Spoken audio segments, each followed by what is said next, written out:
The Knicks' NBA Cup triumph is being framed as a turning-point achievement that could define both their season's identity and the broader value of the in-season tournament, but the specific Yahoo article you linked cannot be accessed directly, so this piece draws on other current coverage of the Knicks' Cup run and win instead.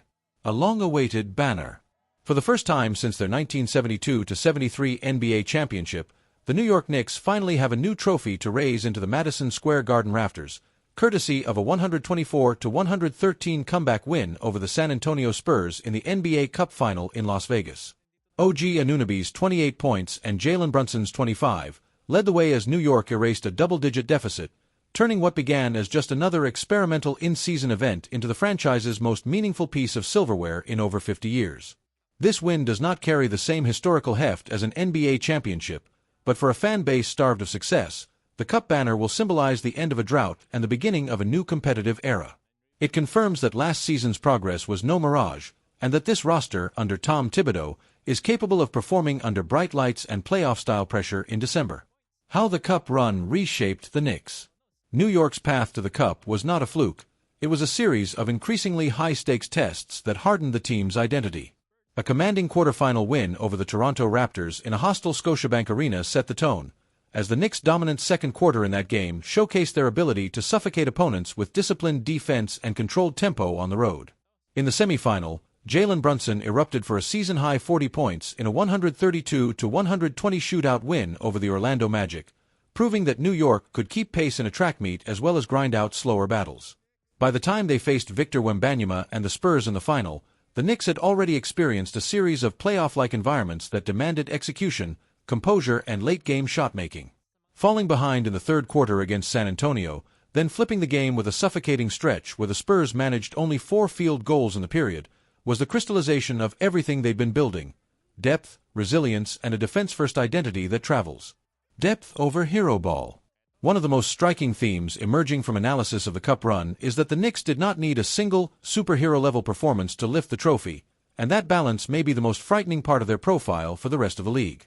Brunson had his big night against Orlando, but in the final he shot just 11 of 27, yet the Knicks still controlled the decisive moments because others filled the void.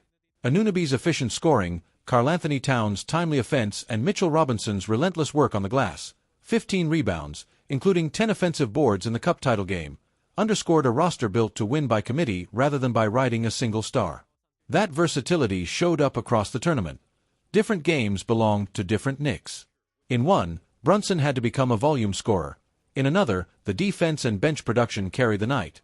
In the final, it was Anunoby's shot-making and Robinson's extra possessions that broke the Spurs' resistance. This spreading of responsibility not only makes New York harder to scout and game plan against, it also creates buy-in, because nearly everyone in the rotation has already experienced being the guy in a high-stakes moment. Thibodeau's tone and the playoff dress rehearsal. Head coach Tom Thibodeau, whose reputation is built on defensive structure, accountability, and minute-to-minute intensity, appears to have used the Cup as a live-fire rehearsal for the real playoffs in April and May. Players and staff around the team framed the tournament as a chance to deal with distraction, media noise, and the heightened stakes of elimination games months before the postseason, and that framing paid off in the sharpness of their execution in Las Vegas. Karl-Anthony Towns explicitly talked about the need for discipline and execution in these Cup matchups, echoing Thibodeau's long-standing emphasis that habits built in November and December dictate how a team responds in May. That mindset is partly why some analysts argue the NBA Cup is worth more in practice than it is on paper, especially for teams like New York that are still learning how to translate regular season competence into playoff success.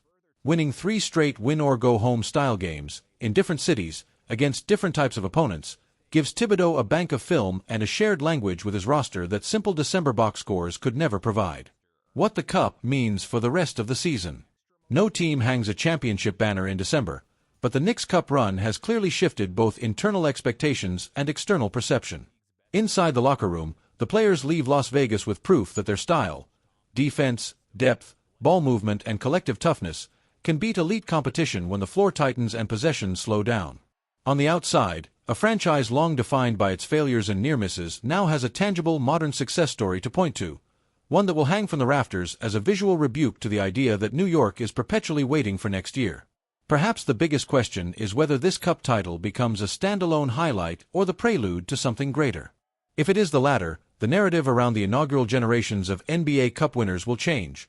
From oddities in the schedule to trailblazers who first treated the in-season trophy as a serious proving ground, and, in the Knicks' case, as the tournament that finally set the tone for a season in which competing for the league's ultimate crown no longer feels out of reach.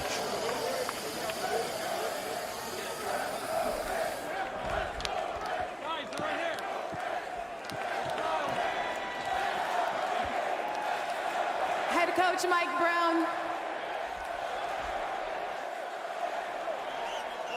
Come on.